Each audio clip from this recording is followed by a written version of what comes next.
Ya ayyuhalladzina amanu sabiru wasabiru warabitu. Rabitu ribat. Ya ayyuhalladzina amanu sabiru wasabiru warabitu. Dia level ketiga. Wahai orang yang beriman, bersabarlah. Kita aja masih di level ini nih, belajar sabar. Wasabiru, kuatkan kesabaran. Maksudnya apa? Ini untuk level kedua yang ujiannya nggak habis-habis. Kalau bersabar itu ujian pertama. Misalnya ujian sebutlah sakit. Itu isbiru. Udah sakit, nggak punya duit. Wasabiru. Udah sakit, nggak punya duit, nggak ada yang perhatiin. Nah ini nih wasabiru nih. Jadi bukan hanya isbiru. Jadi kalau ada teman kita sakit, isbir, sabar ya gitu. Tapi kalau gue bukan cuma sakit, fisik tapi. Nah kalau udah masuk ke dalam lebih ini lagi tuh berarti udah wasabiru.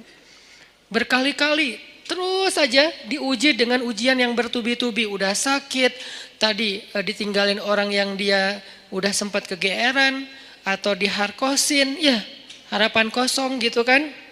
Atau teman-temannya pada cuek sama dia, nggak ada yang peduli. Keluarganya jauh, nggak punya uang. Dan segala macam bentuk ujian kalau udah terkumpul atau beruntun datang ke dalam kehidupan seseorang, maka kalimatnya wasabiru. Kuatkanlah kesabaran. Ini level kedua. Di atas level yang kayak gini, yang ujiannya bertubi-tubi, ternyata ada level warabitu, ribat. Berarti ribat itu lebih daripada sabar dan kuatkanlah kesabaran. Kayak Nabi Ayub itu sabar atau kuatkan kesabaran? Kenapa? Karena ujian beliau bukan cuma sakit. Pertama sakit. Kedua, anaknya satu persatu meninggal. Setiap tahun meninggal satu, sampai habis semua anak beliau. Ketiga, hartanya habis. Sampai beliau tinggal di gubuk kecil, di tempat yang sangat terpencil gitu, kayak terusir gitu. Dan gak punya siapa-siapa. Yang keempat, keluarga besar beliau meninggalkan beliau kecuali istrinya. Sampai pernah saudaranya datang pengen menjenguk Nabi Ayub. Tapi mereka cuman dari luar, gak masuk ke dalam rumah. Kenapa? Mereka ngomong dan kedengaran sama Nabi Ayub. Mereka ngomong, jangan masuk, kenapa? Ntar ketularan. Itu kan menyinggung ya. Kadang-kadang kayak kita kena cacar ya. Kita tahu cacar itu nular. Tapi kita gak rela ada orang ngomong kayak gitu depan kita kan. Jangan ke rumah dia lagi cacar, ntar kamu ketularan. Kan tersinggung kan?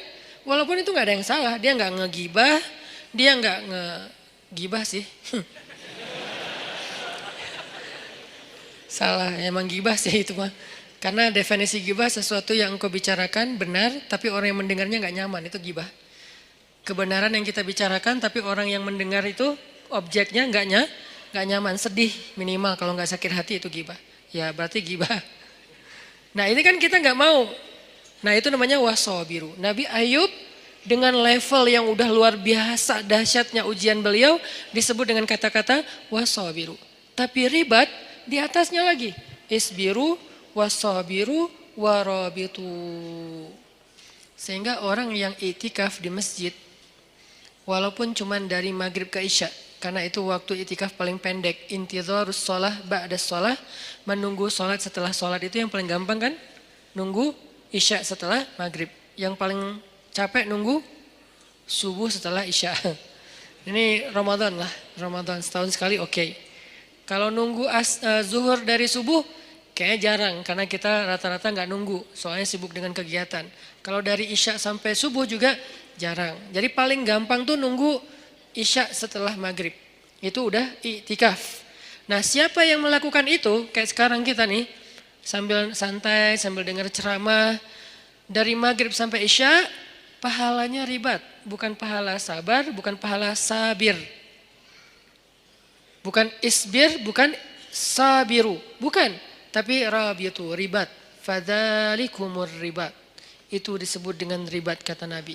Arti itu disebut dengan ribat. Pahalanya kayak orang yang berjihad fi sabilillah.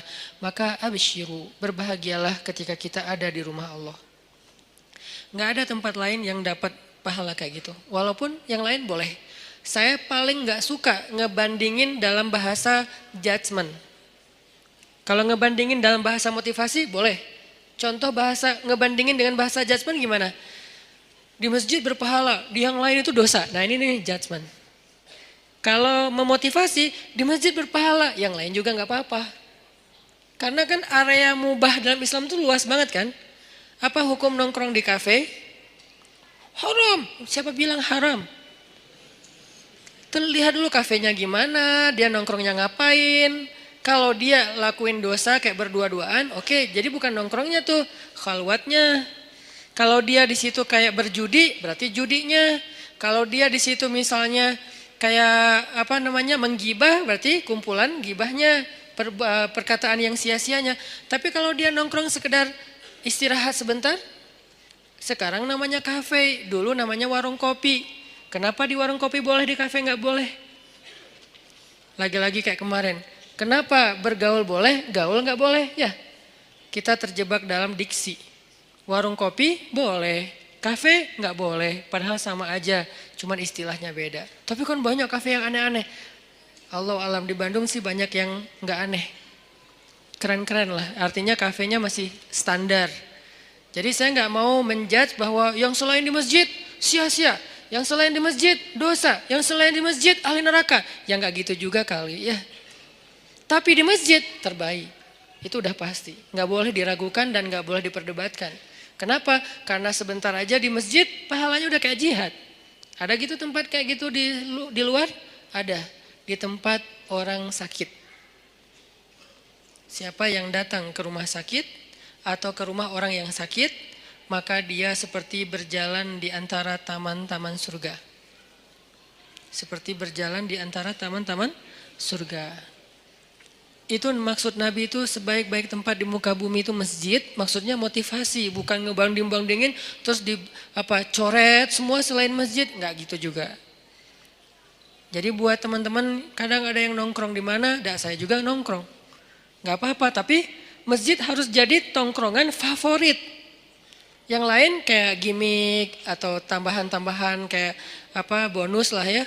Tapi tongkrongan paling favorit itu adalah nongkrong di masjid. Kalau ada yang nanya, di masjid kok nongkrong? Ya nongkrong itu bahasa Arabnya majelis. I'tikaf, i'tikaf itu artinya berdiam diri. Berdiam diri bahasa anak mainnya nongkrong. Ya, sama aja. Jadi ini terjemah. 1, niatin i'tikaf. Niatnya gimana Ustadz? Saya i'tikaf, udah selesai gitu. Nggak perlu ribet-ribet, nggak perlu misalnya harus, cari dulu di googling, niat i'tikaf, boleh, nggak apa-apa pakai bahasa Arab, tapi kalau nggak ngerti bahasa Arab, an-niyah fil qalb, niat itu di dalam hati, ya nggak masalah juga, niatin aja, ya Allah saya lagi i'tikaf di rumah engkau, izinkan ya saya jadi tamu, diam sebagai tamu. Tamu mah jangan terlalu macoh ya. Loncat sana, loncat sini, guling-guling. Nah ini mah kalau di rumah kita ada yang kayak gitu gimana?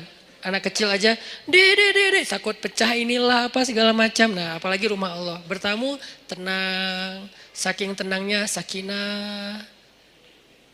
Bangun-bangun udah azan isya gitu kan ya. Jadi niatin i'tikaf. Yang kedua, niatin benar-benar dari rumah tadi tuh. Pas teman-teman berangkat ke sini, niatin ngapain? Mau tolabul ilmi, mencari ilmu. Mencari ilmu pahalanya gimana? Dari rumah ke sini dihitung sama malaikat. Berapa jaraknya? Nanti dikali sekian. Minimal kali 10, minimal. Nggak ada yang kurang dari 10 dalam amal soleh dalam Islam tuh. Al-hasanatu bi asyri amsalihha kata ulama. Kebaikan itu 10 kali lipat dan itu diambil dari hadis.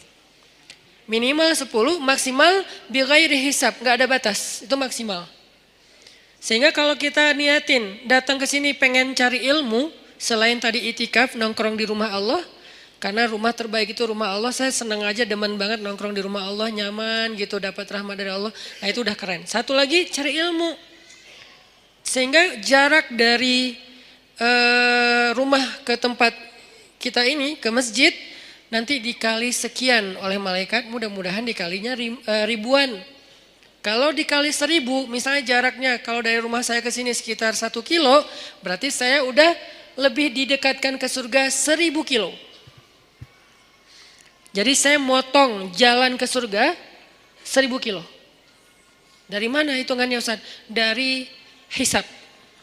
Dari padang mahsyar. Orang lain jalan 1000 kilo, itu berapa lama? Jalan kaki 1000 kilo teh. 1000 kilo dari sini mana? Sini Surabaya itu 700 kilo. Sini Surabaya balik ke Semarang. Nggak ada kerjaan. Dari sini ke Surabaya saya karena nggak tahu kalau Bali berapa ya. Dari sini ke Surabaya balik lagi ke Semarang kurang lebih lah ya 1000 kilo. Itu kira-kira kalau jalan kaki berapa lama? 2 minggu? Gimana tuh kalau jalan kaki? Capek. 2 minggu ya. Berarti sekali kita mencari ilmu, Allah menghemat jarak kita ke surga dari padang mahsyar itu 2 minggu minimal. 2 minggu. Sehingga kalau misalnya kita dawam seminggu sekali kita cari ilmu dikali sekian ribu, berarti insya Allah sudah lebih cepat masuk surga 1 tahun, 2 tahun, 3 tahun, 100 tahun. Itu kalau dikali 1000, sedangkan Allah Maha Rahman, wa rahmati wasi'at. Rahmat Allah itu luas sehingga bisa aja bighairi hisab, dikalinya bisa lebih dari 1000. Ini thalabul ilmi. Dan orang yang mencari ilmu itu dinaungi oleh malaikat. Tapi kalau lagi naik motor mencari ilmu jangan lihat ke langit. Malaikat mana ya? Gak usah. Karena pasti ada malaikat lagi naungin kita. Naungin itu gimana? Menaungi dengan rahmat, dengan doa. Ya Allah beri dia kasih sayangmu, ampuni dosa dia. Beri dia kasih sayangmu, ampuni dosa dia. Yang merasa banyak dosa, cari ilmu.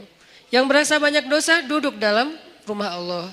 Itu didoain terus-terusan oleh malaikat. Itu aja udah keren. Belum lagi yang lain-lain. Ada doa-doa yang niat-niat yang khusus. Ya terserah, yang penting hasanah, kebaikan. Maka mudah-mudahan malam ini kita duduk di sini doang udah kemenangan.